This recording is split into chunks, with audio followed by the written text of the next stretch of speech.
Good evening, friends, family, faculty, invited guests, and members of Class of 2022. Welcome to our Convocation, and a special welcome to those joining us via the live stream. My name is Jack Riddle, but to many of my peers, I'm known as Gator.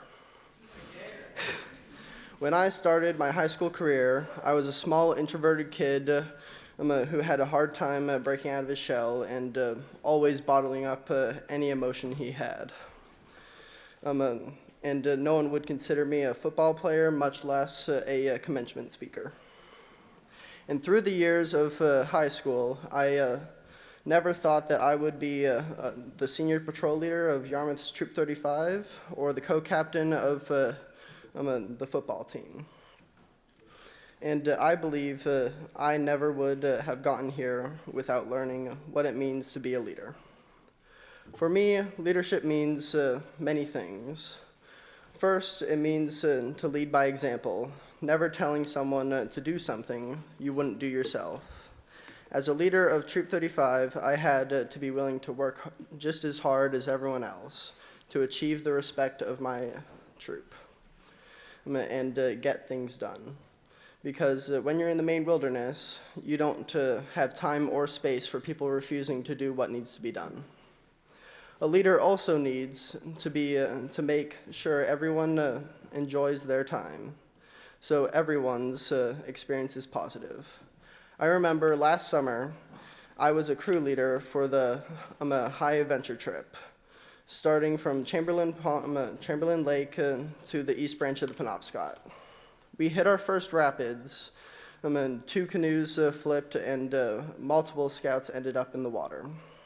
That night, I listened to the scout's concerns and understood that he was miserable.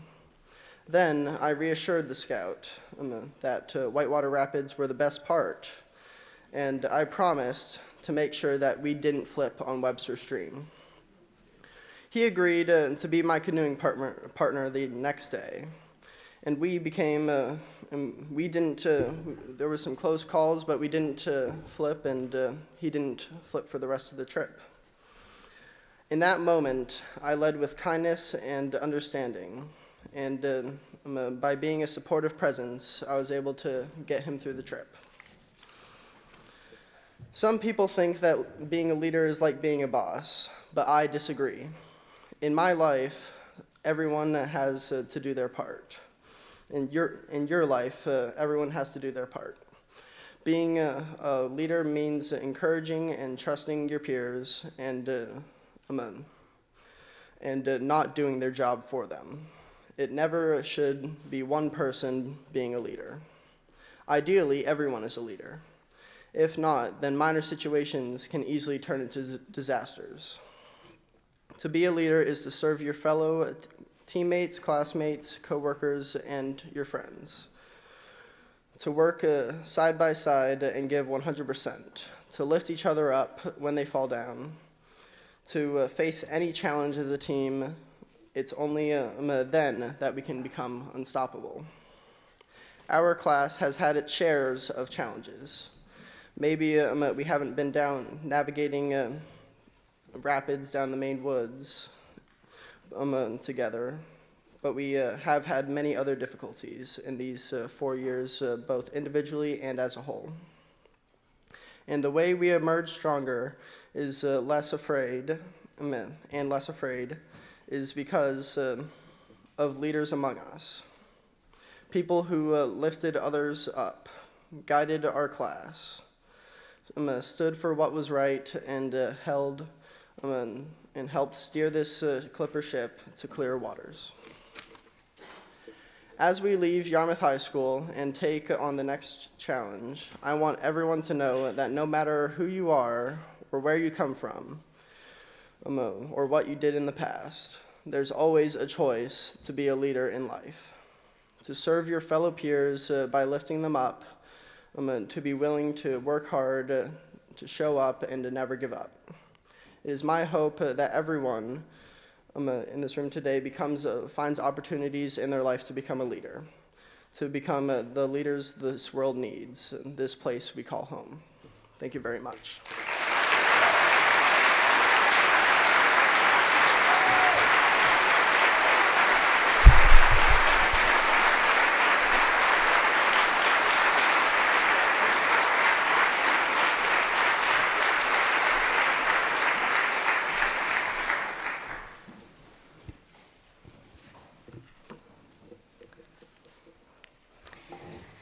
Hello and welcome. My name is Lexi Inger, and if someone had told me that giving a speech at the end of the year ceremonies had been a requirement of being student body president, I'm not totally sure I would have run. However, I am so glad I did. Working this year with my co-president, Amelia Costin, and the rest of the Executive Council, and our amazing advisors, Ms. Casey and Ms. Barr, has been an incredible experience for me. My role as co-president has allowed me to acquire new skills, learn what it means to be a leader, and push through obstacles including the COVID-19 pandemic and ever-evolving new protocols, the new age of change in identities at Yarmouth, and gender dynamics in the classroom and around the high school. Today, I am privileged and grateful to give this speech, to honor what I've learned both in and out of the classroom, and to share some insight I've gained about comfort zones. My freshman year, I learned about comfort zones. After a challenging first year of high school, I was drawn to the idea of developing leadership skills and learning more about myself. I applied to attend Seeds of Peace International Camp in Otisfield, Maine. Seeds of Peace is a program designed to help local and international students learn the skills of diplomacy and interpersonal problem solving to inspire a generation of people who want to work for change at home with greater levels of confidence, trust, and empathy. Seeds of Peace is a place where the youth are taught to seek peace instead of war, and to use words instead of violence.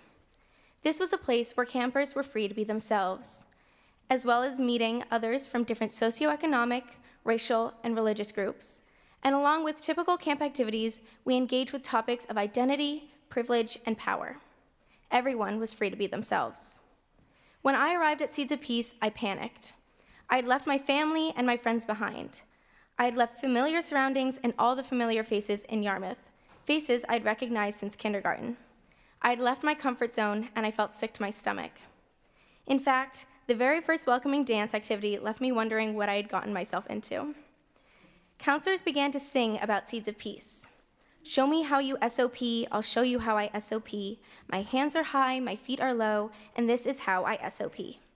Campers showed off their dance moves, highlighting their personalities.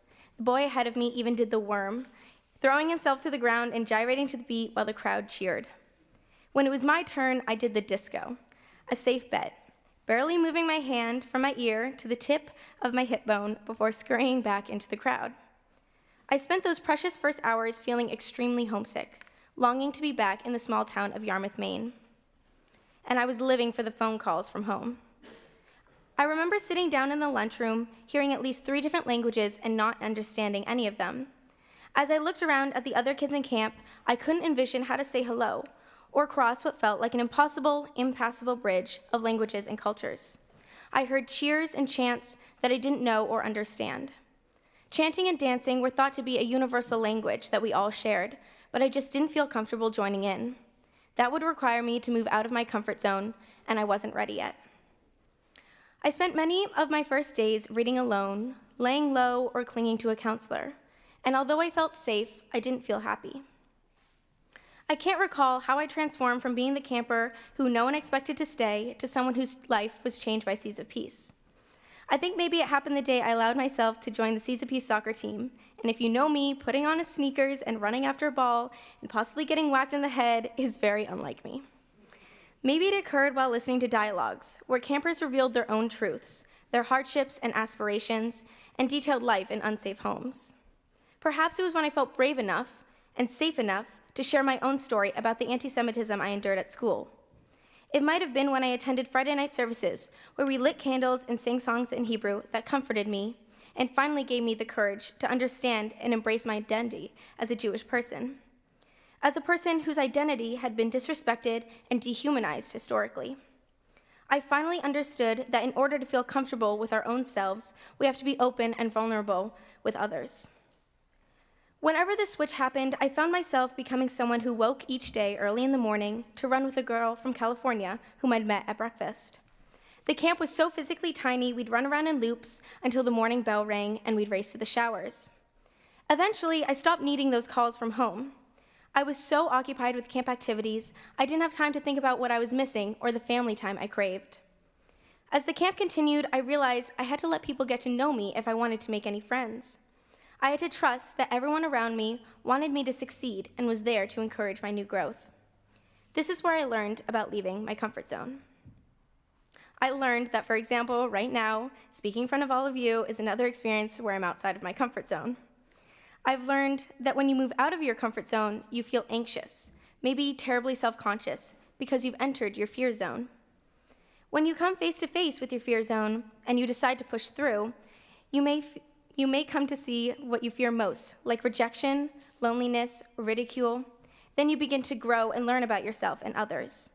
You can begin to see that you can stop letting others' opinions affect your own choices and grow your self-confidence despite your fears. This is when life in what we call the learning zone begins. The day I left Seeds of Peace camp, I jumped into the circle for our departing dance. I sang loudly, waved my hands in the air, and danced as though I was alone in my room. I created my own made-up dance move, my hands flailing with enthusiasm. I began to enjoy my own discomfort, or at least how it helped me grow and change into someone I liked. I found exactly what I was looking for at Seeds of Peace. When I got to this camp, I realized I came from a small, sheltered town in Maine, and I began to acknowledge how much privilege I've had, to understand the abundance of resources available to me, and to appreciate all of my wise mentors in Yarmouth who helped me grow and learn as a person. I realize now that the point of this camp was to make me feel wildly uncomfortable. The point of leaving your comfort zone is to experience your learning zone. Yarmouth has been my comfort zone for the past 18 years. I could always walk down the hallways and see a familiar face. I'm so lucky to say I've been able to get to know so many of my peers in the class of 2022, and I'm so grateful for those relationships. As we say goodbye to Yarmouth, we're all leaving some sort of comfort zone, leaving families, friends, or peers, going to work, going to college, or heading out to explore the world. We all have to learn new skills, make new friends, and leave behind this bubble we call Yarmouth, Maine. I encourage all of you to embrace your discomfort, to dance with abdomen, and to speak in a universal language of vulnerability, and face the fear of the unfamiliar with your very best disco move. I can't wait to hear how it goes. Thank you.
I've learned that people will forget what you said, people will forget what you did, but people will never forget how you made them feel. These are not my words, though I wish I had that kind of wisdom. These are, however, words I have walked by almost every day at my 4 years at Yarmouth High School, beside a portrait of Maya Angelou, a revolutionary author who has written so many influential poems, most notably in her autobiography, I Know Why the Caged Bird Sings. She was someone who used her words with such beauty that they changed the world. I love this quote. It encapsulates so much of my high school experience. Friends I have had and moved on from, the people I keep in my life now, teachers I love and consistently ask for advice. Each one of these people has made me feel a certain way. Whether it was words of encouragement or words that degrade, as Maya Angelou says, people may not remember exactly what you said, but they will remember how your words made them feel. Words matter. My parents wrote me 2 letters for me to open at my senior picnic, and they were beautiful. Not only did their words make me cry, but they made me feel loved. It was amazing to read the words they used to describe me, as well as the advice that they had to offer. My dad wrote about checking in with yourself every now and again, and making sure that you're being the best person that you can be. Not only do the words my parents wrote hold so much value in my heart, but both what my mom and dad said made me feel elated and cared for. They did this with just a page or 2 of writing. Their words are some that I will keep with me forever, along with the feelings I had while reading them. I think there is a sharp opposite to the feeling I just described. Slurs, hate speech, and words that dehumanize people, these words hold power. There's an exception to what Maya Angelou was saying. There are some specific words or phrases that will stick with people, ring in their ears forever. I have personally witnessed and been a victim to this kind of speech, and I bet that most everyone here has too. When I think back to the times I've been called queer or a faggot, no matter where I was, a sense of deep fear resonates with me. I remember the setting, exactly where I was, who I was with, who said these words, and believe me, I remember exactly what was said. It has taken many years to be able to stomach these kinds of interactions. Verbal harassment is an epidemic. It runs rampant everywhere in the world, yet it is typically not taken seriously. Harassment towards women, like catcalling, has been normalized in our society. I have a vivid memory from when I was 7 or 8 with my friends on the playground. We were whistling and hollering at girls in our grade because that's what we saw in movies. That's what we thought was okay to do. Later, I told my mom and my older sister about what happened, thinking I would get a laugh. Instead, I got 2 appalled faces looking back at me. My mom, who has experienced her fair share of discrimination in the workforce just for being a woman, promptly put me in my place. I listened while she explained how what I said could have hurt someone in a way that I didn't even know. I listened while she explained how my words hold power. I am thankful for that conversation for so many reasons, but mainly because it showed me a perfect example of a stable support system that was in place. A support system that nipped something in the bud before it could grow into an untamable weed. Too many times I have witnessed my friends be told that their problems aren't big enough, or when their problem is big enough, that it was their fault. Too many times I have witnessed my friends be brave enough to speak up just for nothing to be done, or for the consequences to pale in comparison to the original act. It is a slippery slope from language to action. This is the reality we live in right now. It's the reason that 1 in 5 women have experienced sexual violence in their lifetime. Not harassment, not assault, violence. And there's a really famous pyramid of sexual violence that is shown and taught in many anti-violence organizations. What it shows is how beliefs or jokes can turn into prejudice, which can turn into enforcing biases, which can turn into violence. I regret to say that not only have I witnessed, but I have been a part of this latter. Joking about women as objects can quickly turn into treating women like objects, because if you are surrounded by an ideology for a long enough time, it is easy to start believing that ideology, no matter what it is. This is why I say it's a slippery slope from the words we use every day to our actions, and this needs to change. This sounds dark. It sounds gloomy, it's tough to stomach, and that's fine to say. It's really sad that we have this issue around the world, from our workplace to our classrooms, yet the class of 2022 has shown that we have the power to change the narrative. We did not hesitate to paint signs for the BLM protests during that summer of 2020. We gave speeches at assemblies to bring awareness to the climate crisis that has been handed down to us. Every day, we push new ideas to be implemented within our high school through the Student Senate. Too long has our generation had to sit back and watch the world. Now we are old enough to use our words and write the next chapters of history.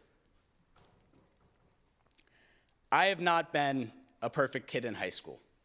I bet there are multiple teachers here who have many, many stories about how I've been a nuisance in class, how I've never known how to shut my mouth or when to give an ounce of respect. Miss Casey and Miss Pinkowski, I apologize. On the other hand, I feel as though I've grown up a lot from a kid who used to say things to try to be cool or to fit in, no matter if those things hurt people. I'm truly sorry for anything that I may have said that sticks with someone to this day. I hope you can forgive me. More importantly, I hope you believe me when I say that I've learned a lot and I'm trying to do better. Thank you all to my lovely friends who have made my time here so much more fun than I ever could have imagined. I've learned not only what to look for in friends, but also in role models. Hang on. Miss Kerrigan, Mr. Pittman, Mr. Biscup, Mr. Russell, Miss Highland, Pat, and the list goes on. I thank you all profusely for the amazing things that you all have given me. From words of wisdom to being someone to chat with, you have all played a huge role in my high school career. It really is the little, everyday things that have made the biggest impact. Miss Kerrigan leaving her door open during her free period so that students can chat whenever it is needed. Miss Highland making sure every morning that our advisory talks to one another instead of looking at our phones the entire time. And even though that gets annoying, I thank you for it. YHS has a lot of work to do in the upcoming years, and that work is urgent. I've seen the new energy coming into the building with my younger sister and her class of 2026, bringing a new fearless mindset, amazing ideas, and a willingness to use their voices to enact change within our world. I am so incredibly excited to see what the new students bring to the table, because I know their voices will be groundbreaking. Thank you to the many students from my class who have implemented amazing clubs and systems for people to be a part of at our school. We are unbelievably lucky for that. As for everyone graduating, good luck to you all. I can't speak for everyone else, but I know that I'm pretty scared of what the future holds. Yet, I find courage in this important truth. Each of us holds power in our words. Each of us has a choice with every word we speak. Let's choose to make a positive change using our voices to make the world one that we want to live in. Thank you.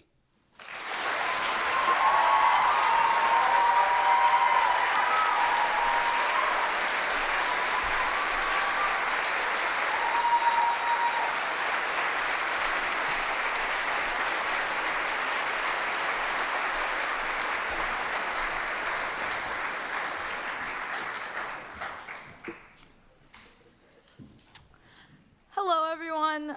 My name is Alice Donahue, and tonight I have the pleasure of introducing our keynote speaker, Mr. Dylan Toms. A 2018 graduate of Bates College, Mr. Toms is currently a middle school science teacher in Colorado. Mr. Toms taught science and coached the cross-country running team and Nordic ski team at Yarmouth High School from 2018 until 2021. His first year teaching was our class's freshman year, and because of this, he had a big impact on many of our high school journeys right from the beginning. Whether he outran you in a 5-mile run or taught you about the difference between igneous and sedimentary rocks, he was and remains a prominent figure adored by all. You might remember him by his everyday outfit of a flannel and a Bates vest, or by the iconic cow print Nordic suit, but regardless of what he was wearing, he always had a warm smile on his face and a good joke to share. Now let's hear a round of applause for the man who traveled all the way from Colorado to speak to us today, Mr. Toms.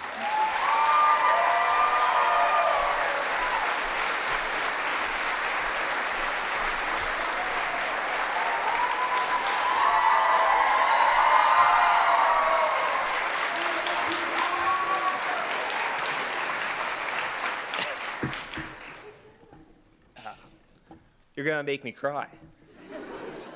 I probably will cry before the end of this. So,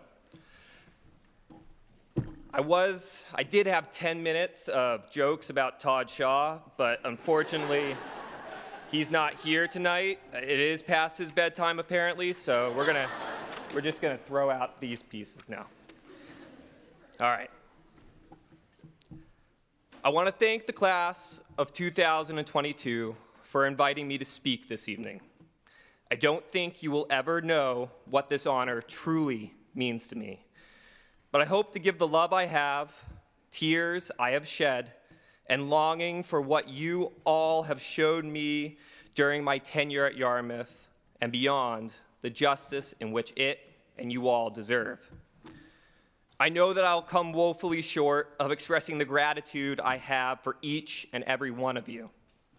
My colleagues, the parents, guardians, and family members, the entire Yarmouth community, but most importantly, you, the graduates.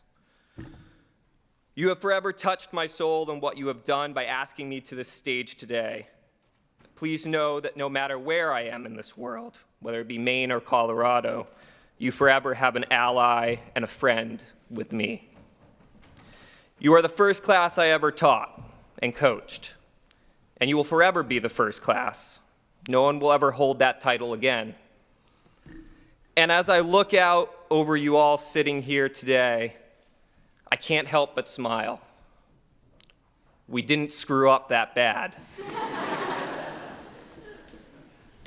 As some of you already know, and as Alice pointed out, thank you, Alice, I moved to Colorado last year to live with my partner, Emma, whom I've been lucky enough to be with for the last 2 years. I took a teaching job as a 7th and 8th grade science teacher, and now intimately know the difference between high school and middle school teaching. I'll allow you to fill in between the lines there. I went from Yarmouth, Maine, a population of 8,500, to the metro area of Denver with a population of over 3 million people. That's 3 Maines. And yes, I measure population in Maines. And I moved over 2,000 miles away from the majority of my friends, my family, the best job with the best people, and a state that I have an unabashed love for. All to go to the state that is either completely horizontal, completely vertical, or entirely on fire. I'll be honest. It has not been the easiest move for me. In fact, one might argue that this crazy, insane, out of character move has been the most difficult but yet rewarding thing I have ever done, and it has. So, on December 2nd, which was a particularly difficult day at school where everything that could have gone wrong did, I received a text from an unknown number. Being the prompt and forthright communicator I am, I simply placed my phone into my desk drawer and went on with the rest of my day. I apologize. When the last student had left, and I was finally able to breathe once more, I sat down to read this mysterious message. Alice Donahue had gotten my number from her dad and reached out on behalf of the class to ask me if I wanted and was willing to come back to Maine in the spring to speak tonight. The answer was an unequivocal yes. But what I haven't told anyone was this. My first reaction when I read that message was locking the door to my classroom and going to the back of the room in my science room and crying for close to 20 minutes at a lab counter because I was so touched by what you all did. After the move and the transitions and the continuous loss I and we have all experienced, to be asked to return to celebrate something so worthy of celebrating you, in a place that had come to mean so much to me, Yarmouth, I was overcome and I broke down. This is what your convocation today means to me, and your graduation later. Your former teacher and coach. Y'all did it, and I'm so proud of each and every one of you.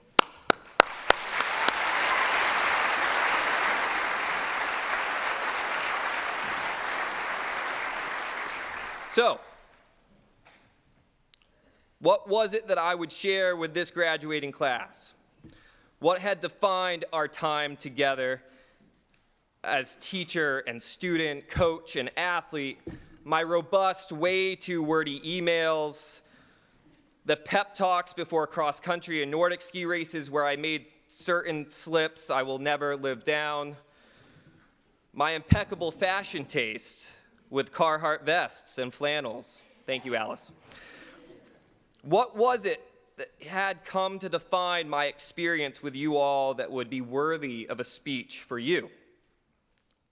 And so began the process of running through various topics, metaphors, poems, past speeches, and deep into the darkest depths of a Gen Z hell. The TikTok reels on Instagram. It was there in my moment of vulnerability and weakness that I struck the proverbial pay dirt I had been seeking. It came in the form of a simple reel showcasing a modest foam clog and their various accoutrements. Now, how had I not thought of this? I had lived a life defined by them. I had taught in them, sung their praises, and had promised a certain entire class that I would be at their graduation and convocation in them when it was their time to graduate. Crocs.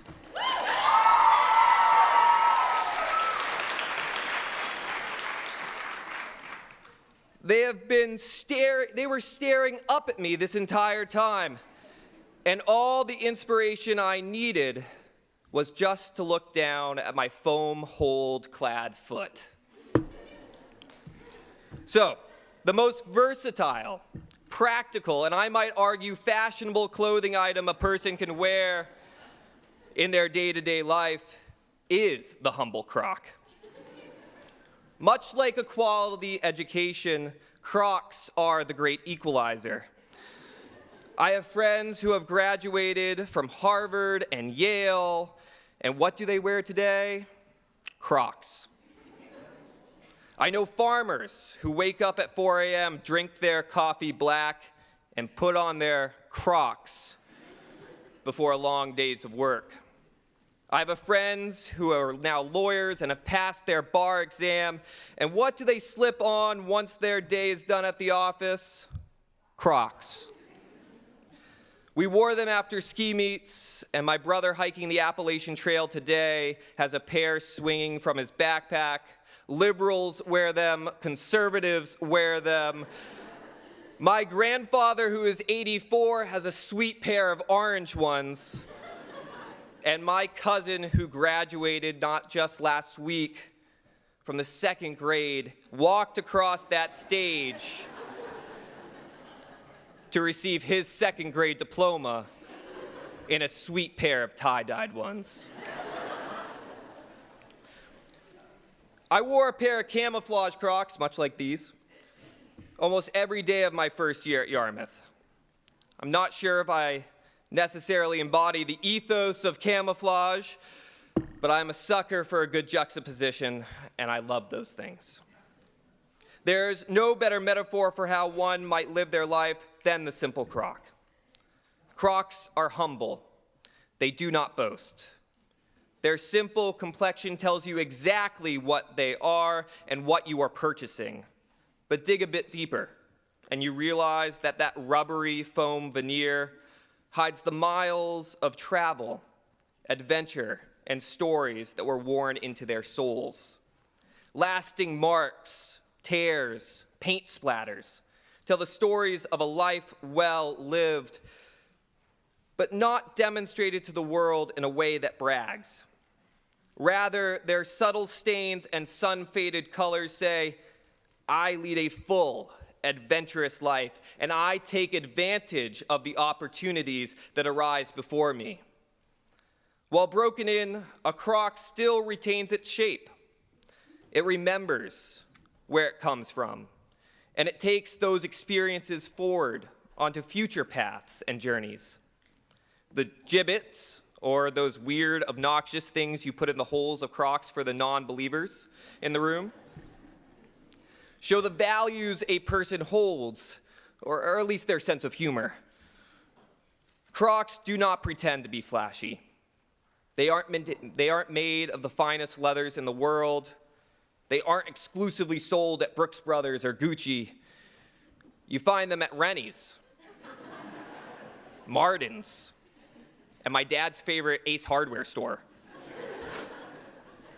Crocs are what we should strive to be: humble, effective, and unabashed in our morals. The Croc is better than no one, but due to its humility, approachability, and versatility, has impacted everyone. I know that because we all have an opinion on Crocs in this room. Crocs are simple, practical, and effective. They are multi-purposed, and whether you are on the river or painting houses, from fishing adventures to wedding receptions, adventure strap up or adventure strap down, the Croc is a true versatile footwear that can be worn at almost all occasions and in almost all scenarios. And the last several years of our lives have shown us the need for versatility, to be able to roll with the punches and still get the job done, or realize that the job we set out to do actually was not the thing we needed to address at all. To be practical and versatile like a Croc means you are able to adapt to this ever-changing world. It allows you to be real with your friends and family and admit that you, just like Crocs, unfortunately, don't have all the answers. Practicality and versatility means using all your resources to solve issues, all the issues you find yourself in, even if those resources come in the form of asking for help, which it's okay to do. You have just received and navigated an amazing 13 years of education. I would argue the best in Maine. You have learned the intricacies of writing, literature, science, mathematics, health and wellness, foreign language, and so much more. You have competed in sports, winning a multitude of accolades. Many of you will go on to receive 4 more years of education at institutions of higher learning around this country, many with fancy names and excellent pedigrees, and they are all amazing. Some of you will choose to go directly into the workforce, and begin making an impact on your life today and your community's lives today. And I applaud you for knowing your path and capitalizing on it. Others still will take time off to explore your options, work for a bit, travel, take a class here or there, and then make a more definite decision later on. And some of you are making these plans as I speak right now. And others who once thought their plans to be set in stone will change them once again. For all of us, and I include myself in that, these plans can be exciting, scary, confusing, overwhelming, and what can seem like an impossible task. But what really matters isn't the path. It isn't the path you have chosen. I don't care whether that path has the label of Princeton or scooping ice cream or cleaning toilets. The path you choose to walk down after you leave this place we call Yarmouth does not matter if you are unable to apply the lessons of the path to where you are headed so that you may grow as a person. Understand that your happiness and your path there should not cost you, but the tools that you may purchase or acquire along the way, education, careers, experiences, may allow you to build the happiness you all seek. Simply put, the crock is a humble representation that the path we choose in life does not matter, unless we are willing to allow ourselves to experience the path and journey under our feet and apply it to our own happiness. They are the embodiment of a lesson from the path, realized and acted upon. My happiness was realized when I chose to embrace who I was and not who I was striving to become, to live what I understand to be a simple life, a life defined by my actions and supported by the people I have chosen to surround myself with. I teach and coach because it is what I am supposed to do. I am infinitely proud of my alma maters, but I failed time and time again to see myself and passions completely represented in the communities I called home. At Monmouth, I was a prep. At Bates, I was the poor hick from rural Maine. And at my family summer camp where I grew up, lived, and worked, I was the outdoorsy science nerd. The truth? I contain aspects of all those things and much more. And so don't all of you. Yes, you are all Clippers, but your worth extends beyond those titles. Use what you have learned here to create the person who you want to be. Use these tools to build up yourself and your fellow person. Use these tools to be happy people, because it is happy people that change the world for the better. Be more like a croc. For those of you that took a class with me, you may remember that on the last day of class, I read a short story. The story was read to me many times as a child, teenager, and young adult by a close friend of mine. A story that played a huge role in who I am today and the life I would live. When asked why I had chosen to pursue the field of education, many reasons came to mind besides the obvious money and fame it has brought me. The love of subject, the impact, shaping the next generation, integrating oneself seamlessly into a community. But what I continuously circled back to was this story. What I never got a chance to say and now do was that my hope in sharing that story with all of you was so that you would understand me and where I had come from. That you might hear that story and see it the same or differently, but derive meaning from it and apply it in your own life in a way that mattered to you. I think it's only fitting that on your last day with me, you get to hear that story one last time.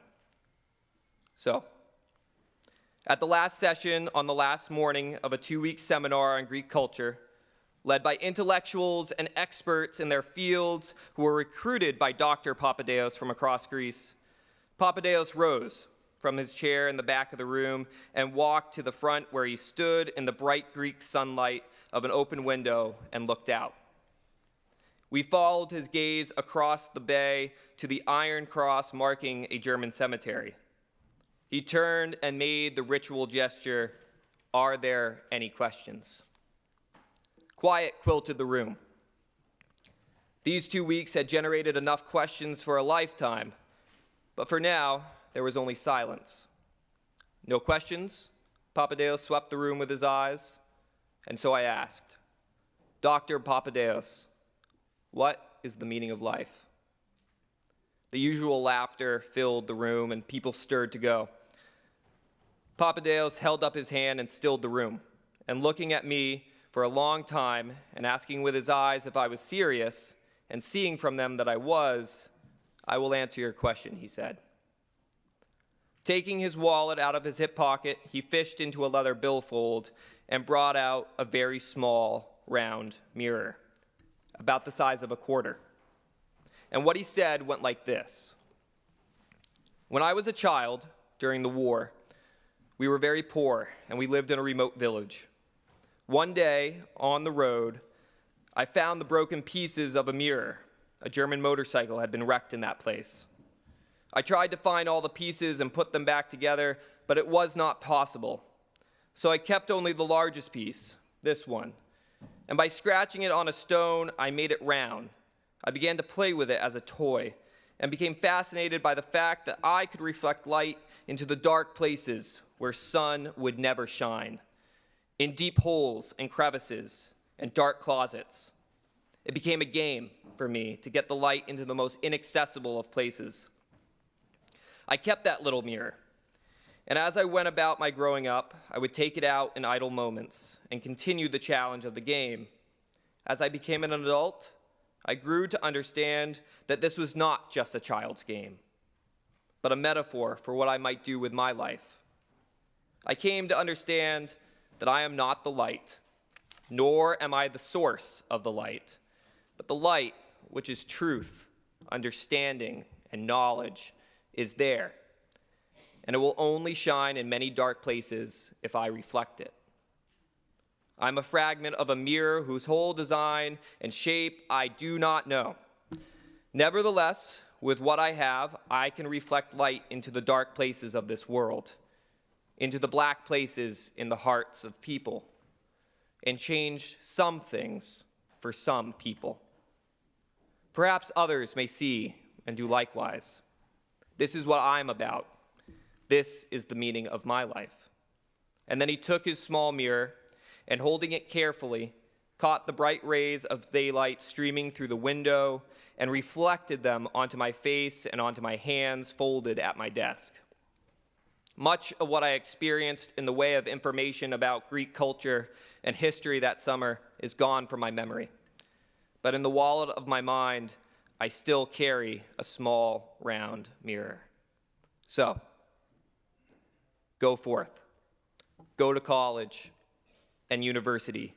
Join the workforce and armed services. Travel and experience the world and all that it may offer. Become doctors and lawyers and carpenters and welders and scientists, farmers and teachers.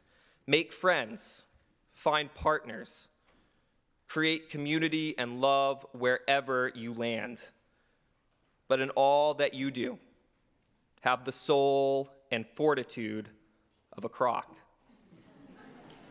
Humble, effective, and versatile. Be willing to walk the extra mile for others as others have done for you, and be a mirror in all that you do.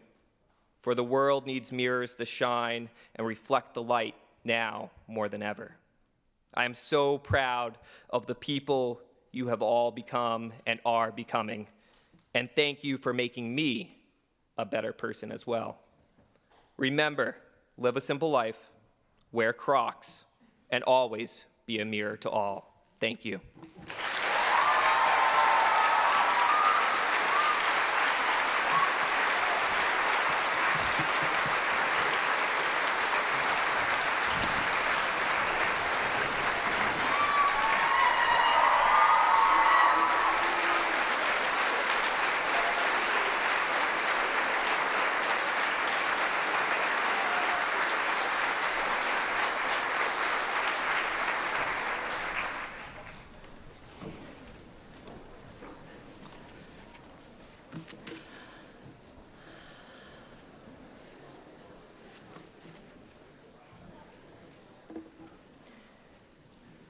I'd like to close with a few memories.